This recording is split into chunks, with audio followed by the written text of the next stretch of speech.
I'm Joyce Hornady. You might say accuracy is my business. I make bullets. You are listening to the Hornady Podcast. Thanks for joining us and enjoy the show. All right, everybody, welcome back to another episode of the Hornady Podcast. As usual, I'm your host, Seth Swerzik, and we are coming to you today with a very mobile podcast. And to my right, Preston Lintfer. Thanks for being trapped in this mobile podcast with me. Absolutely. Hey, everybody out there to podcast land.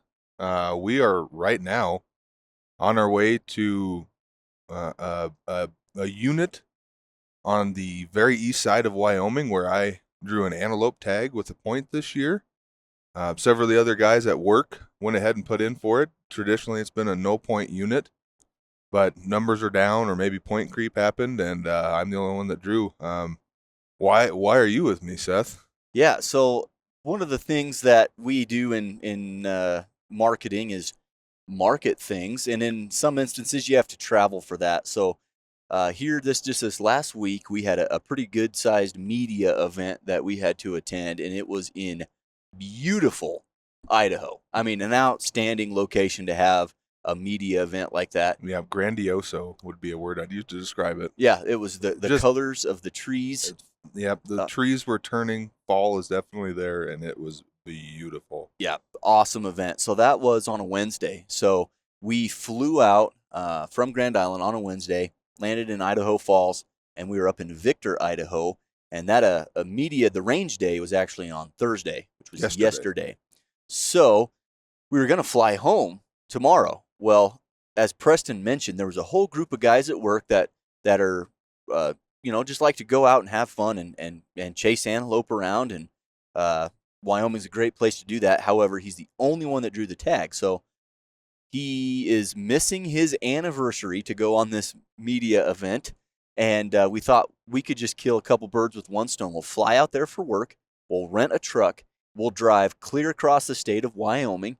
And we'll go on a personal hunt. This is a public land DIY type thing.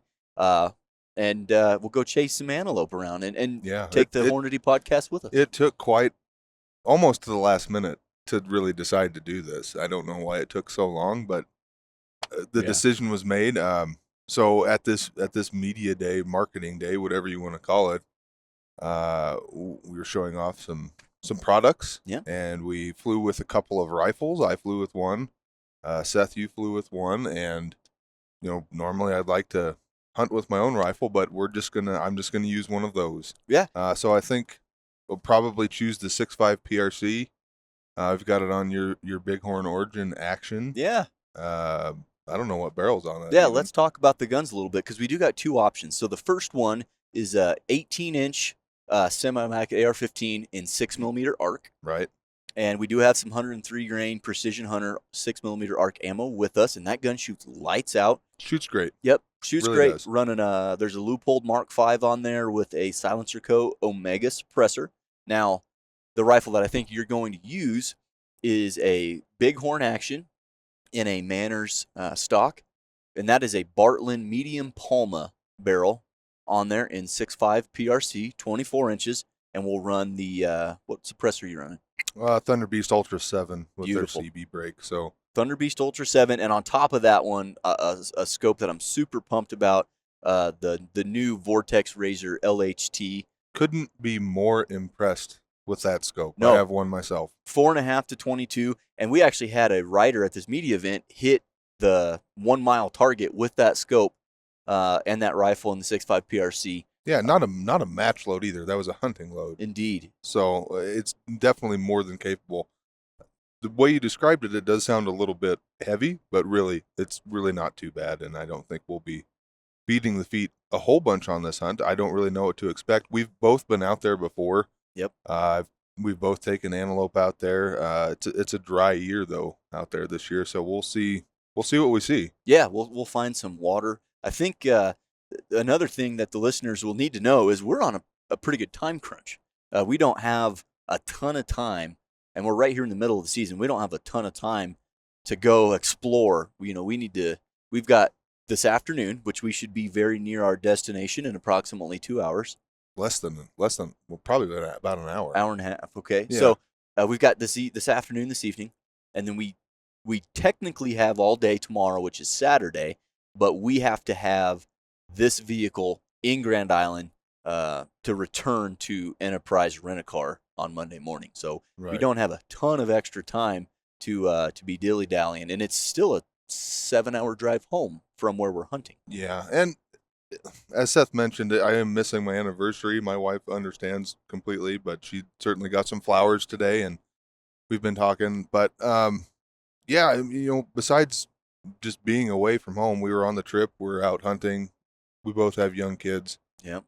We want to get this done as quickly and reasonably as possible and get back home to mama and kids. Yeah, absolutely right. And we were talking earlier before we recorded the podcast about what expectations are. Now, this unit has historically been a no-point draw, and it's not historically produced very big antelope.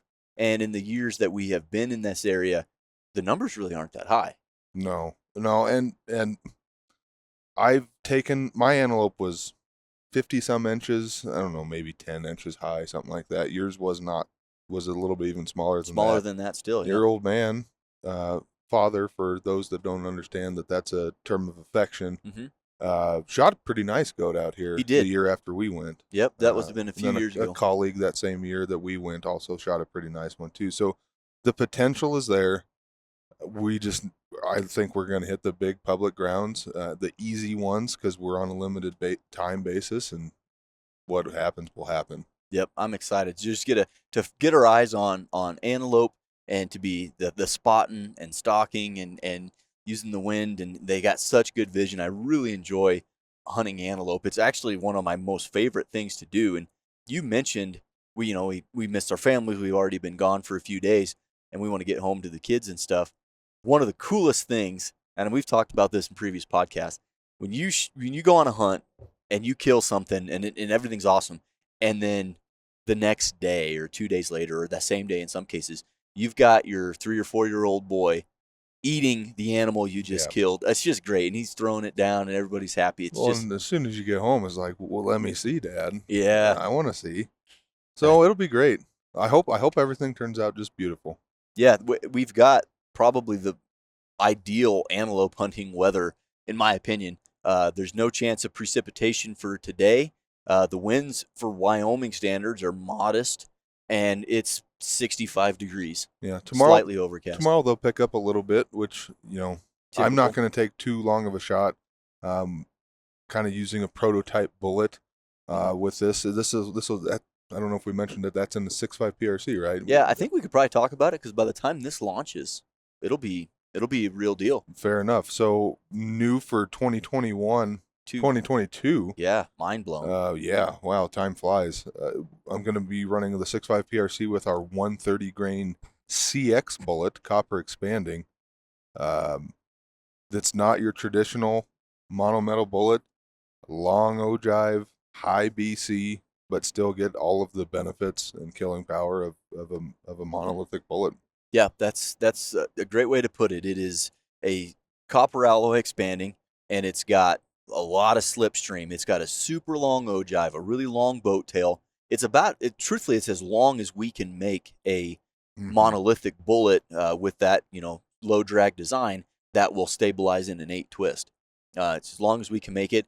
And the hallmark to that new CX is the optimized cannular geometry that helps reduce the drag when compared to our traditional grooves that we would cut. And then it's got the heat shield tip.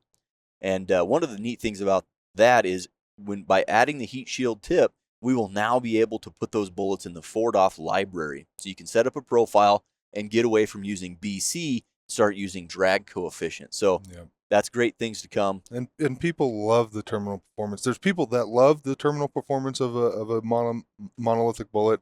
There's some people that still like the performance of a lead core bullet. Sure. However, we are taking the monolithic bullet with this line of bullets and making them as aerodynamic as possible. Yep, we've got which it just extends your range even further. Absolutely, and cuts your wind calls down. And we've got some pipe hitters in the CX line. We've already talked about the 130 grain in 6.5. We've got a 90 grainer in the 6 millimeter, and then one of the the best bullets we have, in my opinion, in the new CX line. That 30 cal, 190 grain bullet. Yep. It looks like my pinky finger. It's long, it's big, super low drag. I mean, out of a 300 PRC, you launch that thing at 3,000 feet per second, you're going to have enough impact velocity of about 2,000 feet per second. It's a hammer, too. Yeah, to expand that bullet out to, who knows? I mean, depends on where you're hunting, 700, Right. 800,000 yards if you really wanted to push it. Yep. I'm excited to use that bullet, and it's a little robust for antelope, but for those of you guys not familiar with monometal hunting bullets, they retain almost all of their weight. Right. And that's why they're such good penetrators.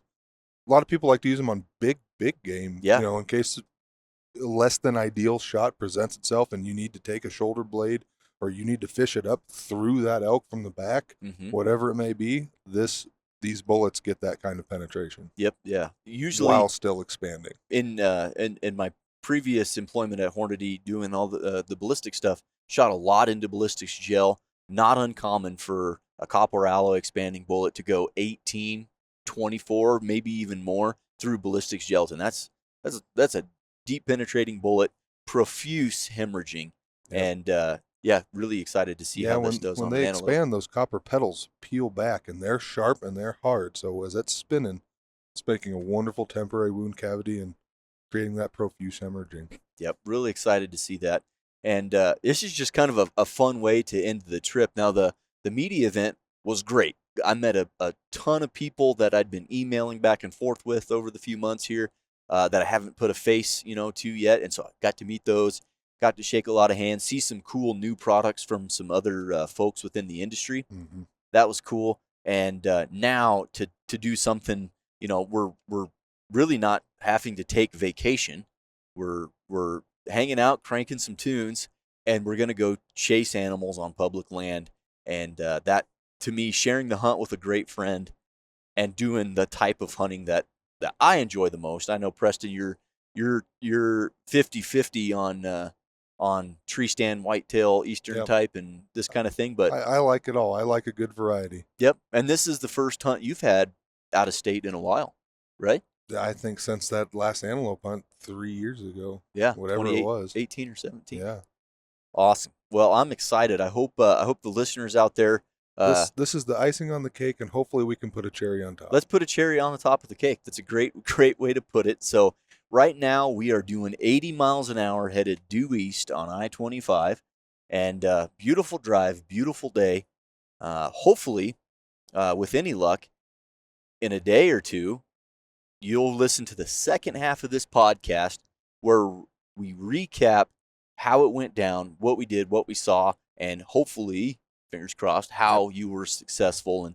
And love to talk about that, because this is something that I think is pretty relatable to a lot of folks that are out there listening. Antelope right there, whole herd of them. There they are.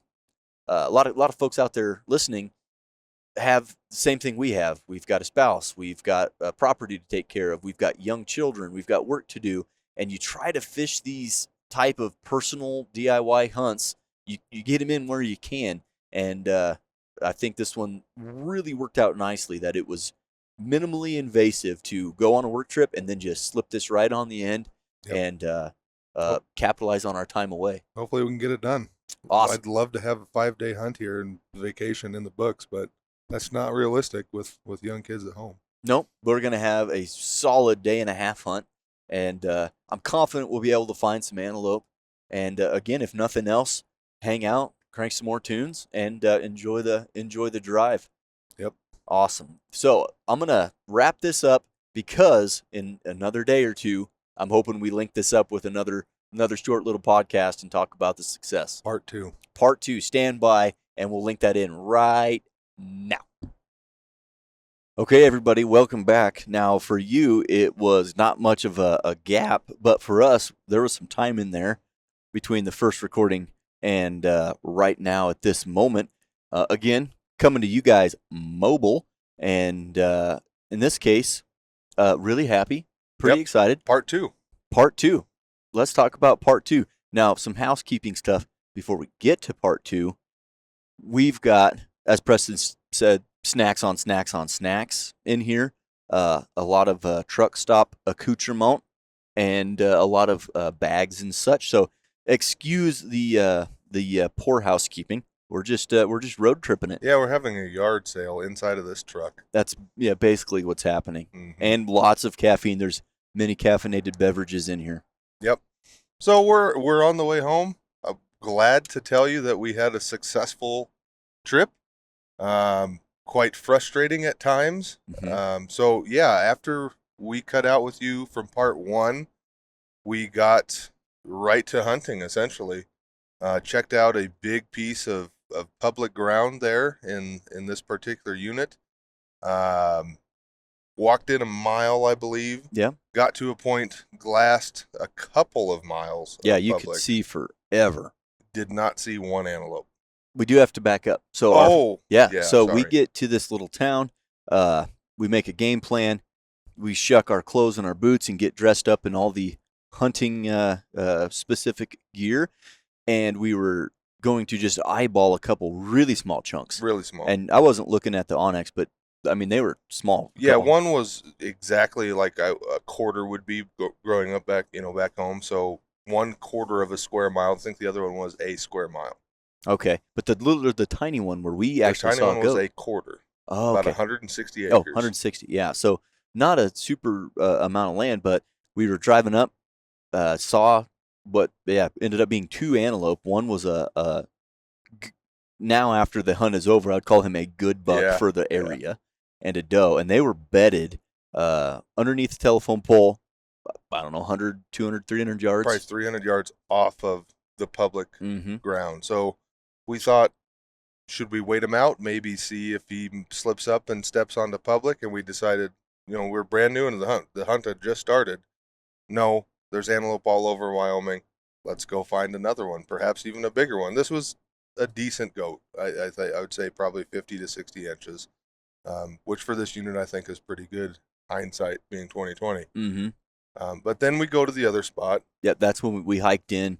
Yep. And when he said we could see for miles, we were in maybe mile and a quarter on this nice vantage point, and then looking to the north and to the west, we could see the road was like 2.3 miles away, and we could see cars on the highway, and not an antelope to be seen. No, but we did find a previous hunter's restroom facility, I guess is what you would call it. So we know folks had been there. A lot of Who boot knows tracks. if they were successful, but we said let's just try Now, another spot. On that specific chunk, as we parked and got our packs out and stuff and jumped in, there was another hunter drove by and ended up parking like 20 yards from us and then just watching us walk in for a while.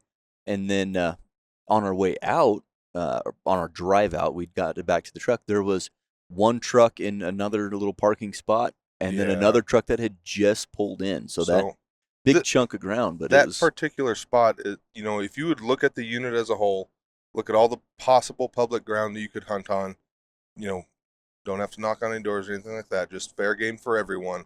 That's the biggest piece in that unit, and it touches 2 highways. Yeah, 2 major highways. So I think hit quite hard is that little area. So we decided to go north in the unit, look at some other spots, drove a country road, and I think we probably drove back there 8-10 miles, maybe longer, I don't know, and we saw one group of antelope on private ground. Yeah, I think for our listeners, our strategy going in, knowing that we had very limited time and that the antelope weren't super densely populated in this unit, which because we've hunted this unit before and it wasn't as bad as it is now, but our strategy from a higher level was just to jab and stab like boxing. We moved to a spot, run in, glass, see what we can see, hike back out, get in the truck, go to the next one. And that jab and stab type thing has traditionally been pretty productive in regard to antelope hunting. But man, like you said, there was one small group of antelope on private ground, and that's all we saw for the rest of the day. Yeah, and we glassed a 3 square mile piece of public ground from a fantastic vantage point. Yeah. And, you can argue and say, oh, you didn't check all the folds or anything like that. But I'm telling you, from these vantage points that we found, we could probably see 80% of everything that's Yeah. out there. And antelope are not, I don't think, exactly cagey and weary of staying hidden all that much. So, we didn't see anything that the remainder of that day. Yeah, that was definitely frustrating for sure. Because you think of Wyoming now, and we drove literally the length of the state of Wyoming, and Right. so the first 90% of our trip, we were seeing antelope on public ground that was attached to And good ones. the interstate that were, by all rights, giants. Yeah, and for me, you can get very picky about antelope if you want to, but if it's tall and has good cutters and maybe even curls back a little bit up top, I like it a lot. Yeah, we weren't looking for anything too crazy, so we ended up on that first afternoon of hunting. We started hunting at about 2. Sundown was at 6:20, 6:24, and it was super overcast, so that limited things even more. So on our way back to this small town where we'd found a hotel room, we went back to that same spot to look to see if that buck by chance had moved on to that 160-acre quarter. And it was too dark at that point, and the cows had certainly gravitated to the road for whatever reason. In Wyoming, if you all haven't been out west at all, there's things called open ranges, and there are no fences next to the road, so the cows will absolutely be on the road. They'll cross the road, and you got to be watching out for them. But they had really slowed up our progress of getting there, and then they were just all over. No big deal, no harm, no foul. I don't think we would have seen him anyway. It was too dark. Yep, and he was far away. So when we stopped and got in the back of the truck to glass that first night, he was 721 yards away. So he, at that last light, it just wouldn't have been conducive to seeing him. So we made tracks for home, and when you go on a long trip, and Preston, I know you can vouch for me. You go on a trip like this, and we were working up front on the first 3 days, and then we're traveling and whatever. It even though I sat for 8 hours straight, it was so taxing. As soon as the sun went down and we were driving that like 35-mile stretch to town, my eyes were heavy. I was beat. And yeah, I mean, we prepared, we were hydrated and everything, but so we ended up staying in a hotel and had the most delicious supper. Yeah. Well, and actually, I had already fallen asleep just like that fast. Seth was a true gentleman. He had ordered the pizza previously. Nice little pizza place. Yeah, What's their mom-and-pop slogan again? So, shout out to this place. If you know, you know. This advertisement was that they home make all their pizza dough and they home make their sauce, whatever. And then in regard to the sauce, they said it's professionally seasoned by seasoned professionals. Yes, and it was quite lovely. Delicious. You'd gone and got it, brought it back. We mowed down on it and got quite a bit of sleep, quite honestly. Probably the most sleep I've had on this trip, because I was asleep by 9:30 and we didn't get up. We slept in till 5. Yeah, so had some delicious pizza, a Gatorade, and I'm going to mention this just because we're just driving and rambling. We talked about this last night. I don't know why there's such a division between people who put ham and pineapple on a pizza and those who don't, but the Hawaiian pizza from that pizza place was top shelf. Yeah, and we're a bunch of Nebraska boys that absolutely love the meat, but the Hawaiian pizza kicked the meat lovers. We had a meat lovers and the Hawaiian. That was creme de la creme, Preston. Yeah, that was fantastic. They're both tasty. Yeah. So yeah, we get up at 5 the next morning, which honestly I thought was a little bit early, but no big deal. Breakfast started at 6. Fantastic breakfast. It was good for a hotel breakfast. And the hotel was not cheap, but it was very well done. Old hotel that had been redone within a few recent years. Very nice, fantastic breakfast. Talked to a nice gentleman from Colorado. Vail area. Quite a talker. Mm-hmm. Talked hunting, talked hockey. I'm a hockey player myself. His son is a hockey player. But yeah, it just said good luck, and we went on our merry way. That's when we run into a little bit of problem in that I think at the beginning of the podcast when we recorded our first section, you'd mentioned that Enterprise hooked it up with the old Dodge Ram, forgot to make all 4 wheels spin. Right, under power. Yeah. Yeah. So we've got the smallest engine ever made, and we've got like 6 rubber bands under the hood, and 2-wheel drive. And when we woke up, it had rained quite a bit through the night, and it was still raining. actively raining. Yeah. Yeah. Not optimum. Yep. So, quite honestly, we had a plan to just go north. There's another relatively big public piece. We said that we know the road is dicey on. Mm-hmm. We said, let's just go up there and see it. For whatever reason, we had seen some antelope right before the unit started. There was a nice road right at the bottom of the unit. Let's turn around and take it. Yeah. So indeed we did. It was a paved road. Kept checking the public spots the entire way.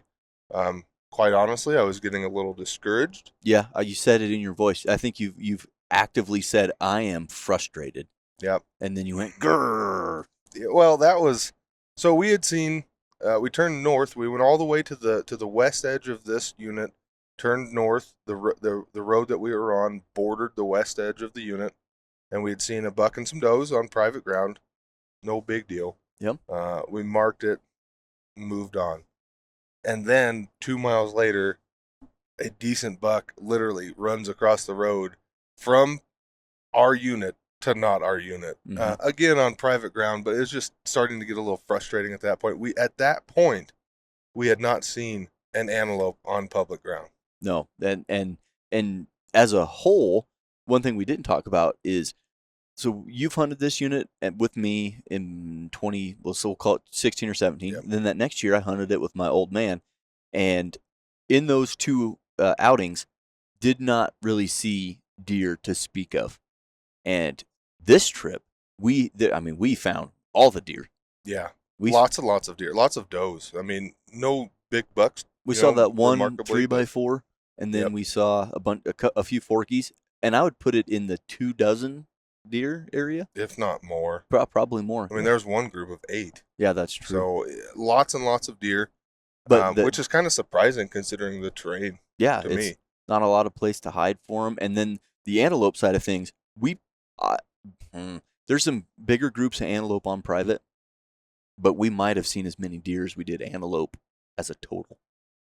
I would say so. Yeah, that was grossly skewed, and that was getting pretty frustrating, especially when you've put on a ton of miles in these big public land chunks, and even the little ones, they're not close together. I mean, you're driving 10, 15 miles between them, and then you run in there with your binos and sit down and have a look, get the tripod out, and walk back out with your tail between your legs. It gets old a little bit.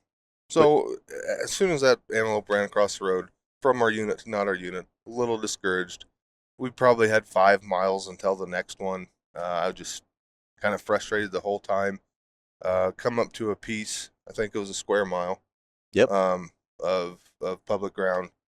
Seth said, "Do you want to stop?" And I was like, "Yeah, whatever. It's not going to hurt anything." Because in this one, there was a rise. You could see. I don't know. You could probably see 70-75% of that area, if not more. Yeah, from the road. Right. Well, we had to climb up a little hill, and then we could see this whole space. Yeah. So from the road, we could see like 70, 75, maybe 80% of it. And then that's when I asked Preston, "Do you want to walk in? There's a peak right there." Yep. Run in with the bino, see what we see, and then run out. And the rain had stopped, which was great. And so it's like, now's a good time. I forget what you said, but yeah. And I had gotten a little lazy, so I got pretty used to just going up there and looking with my eyes, because antelope have white bellies and white butts. They stick out fairly. They do prominently. So I didn't even bring the binos up. I was like, "Oh, there's none here," and I start walking back to the truck after using the facilities, and Seth said, "Hey, Preston, come back." They even gave you a snap. Yeah, and so I go back, and sure as shoot, I put up the binos, and on the other side of this pretty big piece, like I say, almost a mile away, there's 2 antelope. Yep. And I said, "Well, Seth, why don't you go get the spotter? I'll get on my knees here, or get on my butt. Try to get your elbows down. Try and get my elbows down, get stable, and see what they are." I was fairly honestly, I saw the black mark on the cheek. Yeah. And I'm like, it can't be though. No. That's got to be a doe and a fawn. So yeah, when I first spotted them, I was just standing up glassing, and they were 1,289 yards away, or 1,300 yards in there, and it looked like a doe and a fawn, because one, they're really far away, and two, antelope in general are kind of small, and Mhm. these ones in particular were not that big. Right. So I thought it was a doe and a fawn as well. But yeah, Yep. Preston got down and put his elbows on the ground, and I beat feet back to the truck, grabbed a tripod, spotting scope, and got back up there. And Seth said, as he's looking through the spotting scope, what would you say if I told you that was a really small buck antelope? And I said, let's go get him. Yeah. So yeah, we went back to the truck, grabbed the backpacks and the gun, and I mean there wasn't a whole lot of planning to it. We did stop though before we went back. We said, let's stand here for a minute. They're in another universe. They don't care about us. Let's stand here. Let's look at the terrain below us because we were 150 Yeah. foot or so. Yeah, I mean we were high up, so Yeah. we knew we had to drop, and I wanted to drop relatively quickly because antelope do have great eyesight. Mhm. They really didn't care about us at that point, but I wanted to get low relatively quickly. And to me, from up there, it looked like there was these little mounds that went the length of Almost like the flat down like there. a berm Right. almost. Turns out we get down there. We hustle up. We get down low. They couldn't see us anymore. We get up to this first berm, and I figured I would pop over it and then have to go right back down. No, it was just one-sided. Yep. So as soon as we got up, we were on flat ground again. Still a long ways away, probably 800 yards at that point. 653 because I ranged the tree. Oh, that's right. Yep. Because I wanted to double check, make sure those antelope were still on public ground. Mm-hmm. It was dicey. I mean, they were on the edge. For folks that don't know, you can range an object that you can spot that you know was near the antelope or the animal themselves, and then you can go on OnX or Hunt Maps or whatever. They all have these line distance tools, and you can draw a spot from where you are to the edge of the border. And obviously, if what you ranged is not as far as the border, that's on public ground. So I did that several times just to be double sure. Kind of followed the berm on the low side, got to a point where we could creep up and ideally see them. Yeah, and they were feeding from our right to the left. They were going further north. Right. So yeah, we came up slightly on the south side of them, which is great. I mean, it worked out. Wind was in our face. Yeah. So I creep up there. They had no clue in the world that we were there. Seth was able to get the phone scope on them. We did get the shot on film. Maybe we'll share that with the YouTube viewers here.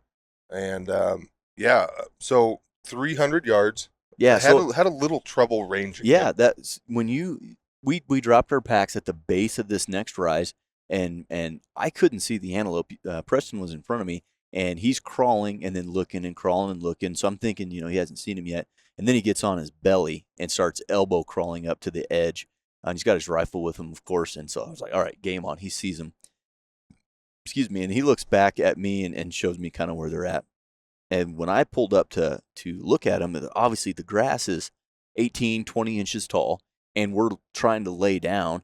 And they had moved behind, I think it was a rock. A big rock, yeah. Big rock. So you'd think, oh, that'd be easy to range. Well, my tripod had a spotting scope on it so I could film it, and I couldn't get a decent range. Could you? Yeah, I was trying to do it handheld. The first range I got was 264, so I had actually dialed for that, and I wasn't super confident in it. We had just been stalking and crawling on our hands and knees, so I was a little bit winded, and it was a little shaky, so we went ahead, re-ranged it again after you had the phone scope on him. We were recording.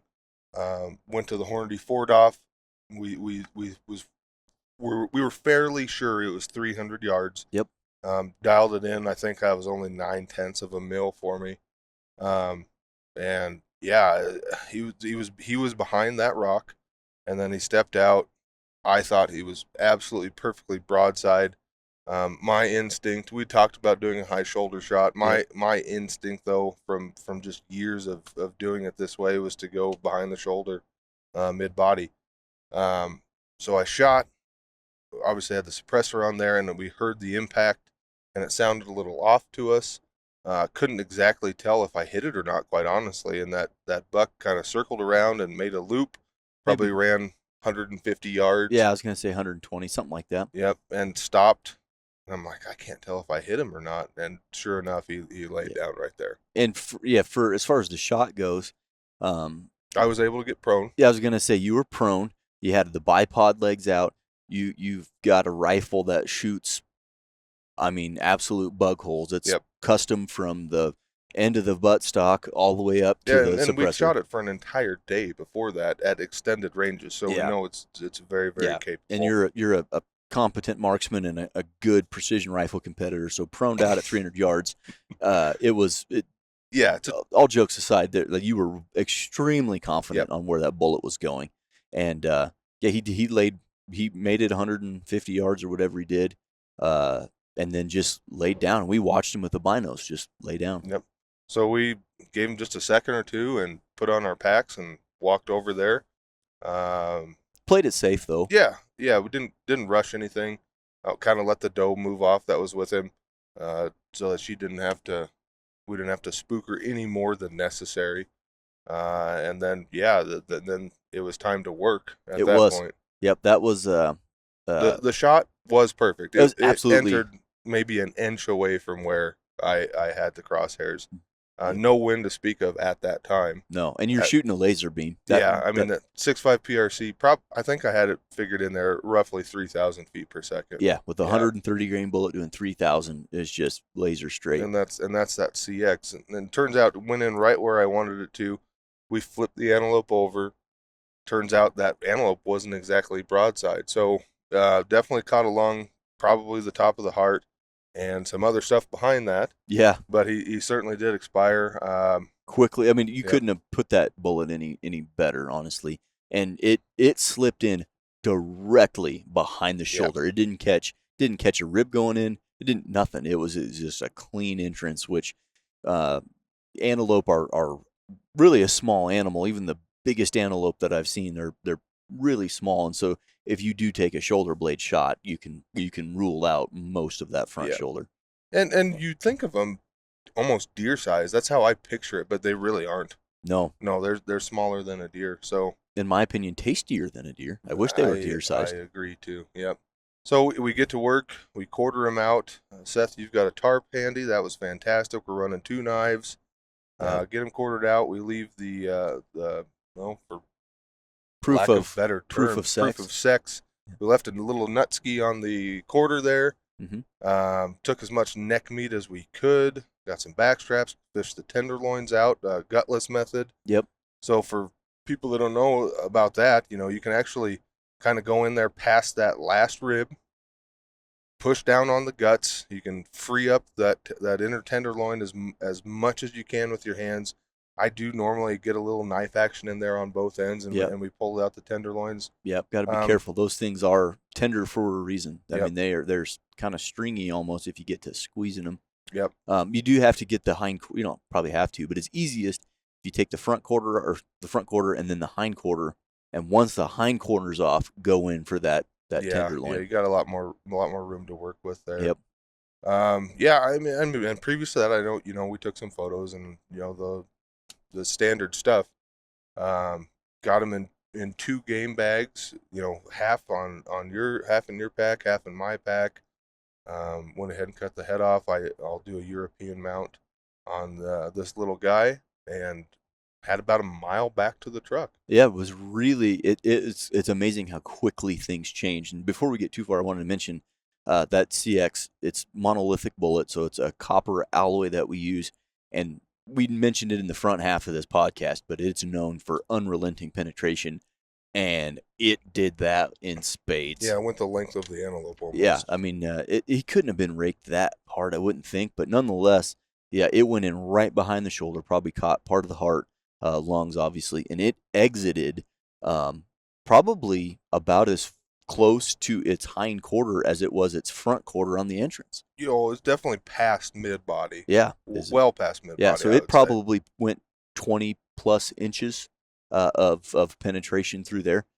So not that we were in question about it, but the CX most certainly it definitely did the job. Yeah.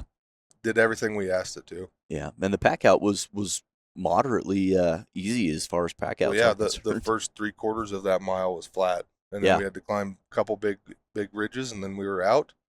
And literally, we've done just this since then. So you guys are getting it as fresh as possible. Yeah, we basically got back. We stopped at a Walmart and bought a cooler. And Yeah, that was before on the way out. Yep. So we stopped in Casper and got a cooler, and we also bought some ice.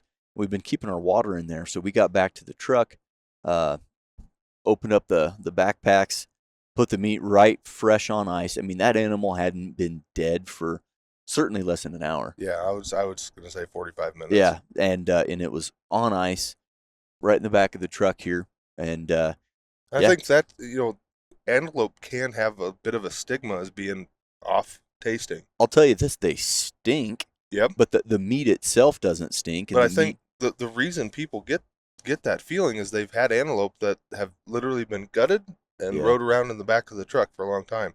Now, their hair is hollow.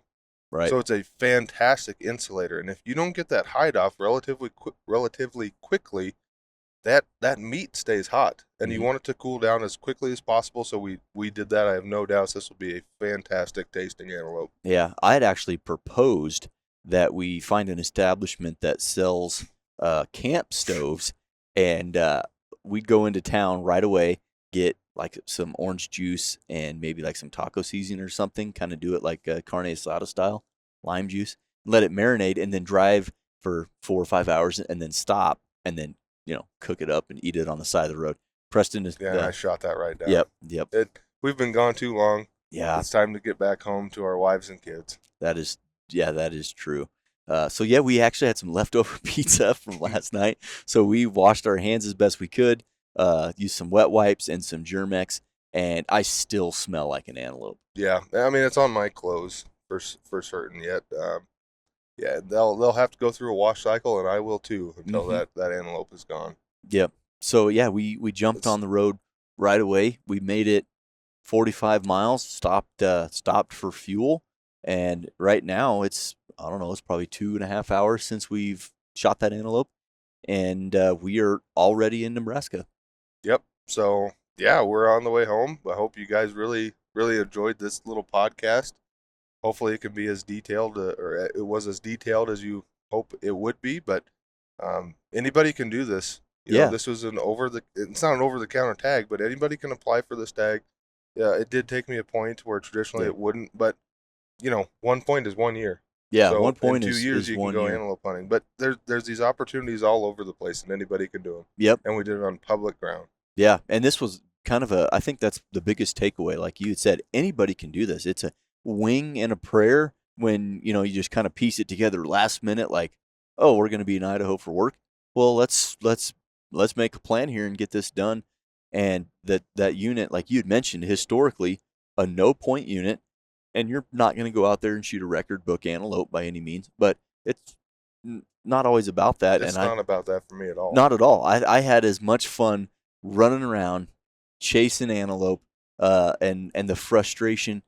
And as always, when you're public land hunting, the highs and lows are all, like, that is par for the course. Yep. Standard. You're going to be excited, and then you're going to be let down, and then you're going to be frustrated.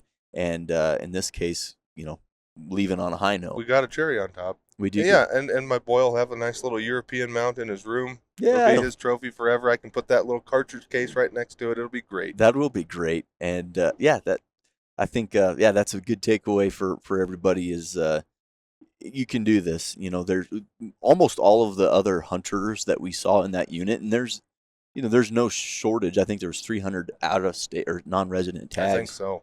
So there's no shortage of other people running around chasing the same goats on the same land you are, and most of those license plates are Wisconsin, Ohio, Pennsylvania, Michigan. Yeah, a lot of Michigan plates. So if you're on the eastern half of the United States and you want a Western adventure, and maybe from a cost standpoint or just the time standpoint of putting in and waiting for like a mule deer or an elk tag, this is some pretty low hanging fruit to come out, have an absolute blast, and chase these animals around and practice your skills and because there's a lot of little things like just the problem solving of, here's where we stand, here they are. What's the right way to attack this? And then in this situation, we stood up on top of that hill before we got the rifle and our packs on, and we had that conversation. Okay, the sun's coming up here, so if we approach them from this way, and if they look at us, they're looking into the sun, so that'll help. And this way is the wind. There's just some small little things that you get to practice.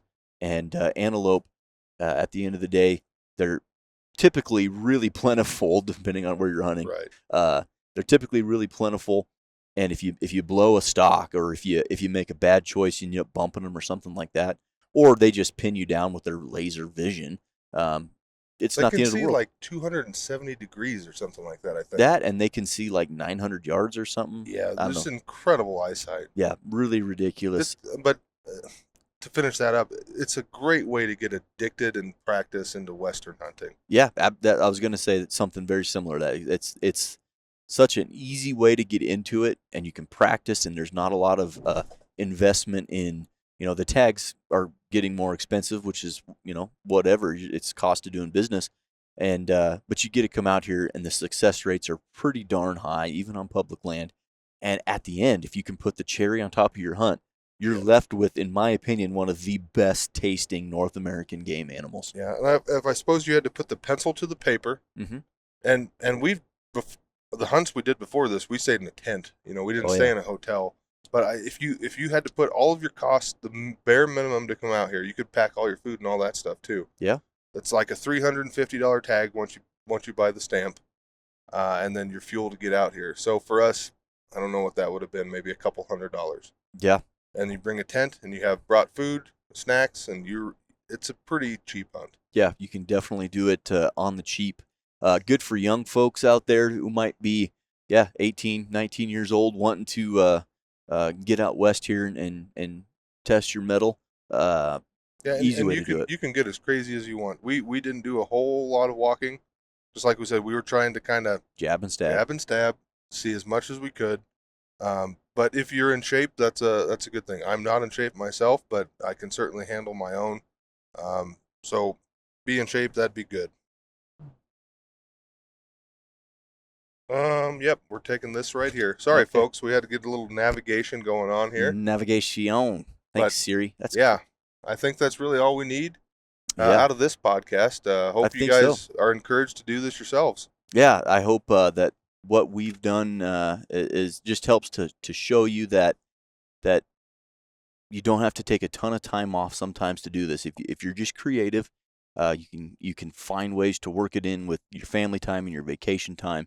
And we're happy to have brought you guys along. And if you would like to see more of these or hear more of these type of podcasts where we kind of bring you along for an adventure, drop a comment in here, reach out to us, email us, let us know, because speaking for both of us, this was a blast. It's fun to integrate a life passion and work, and to bring you guys along with and have some fun chasing some goats. Yeah, hopefully you guys got some entertainment out of this, guys and gals, and we'll catch you on the next one. All right. Thanks, guys.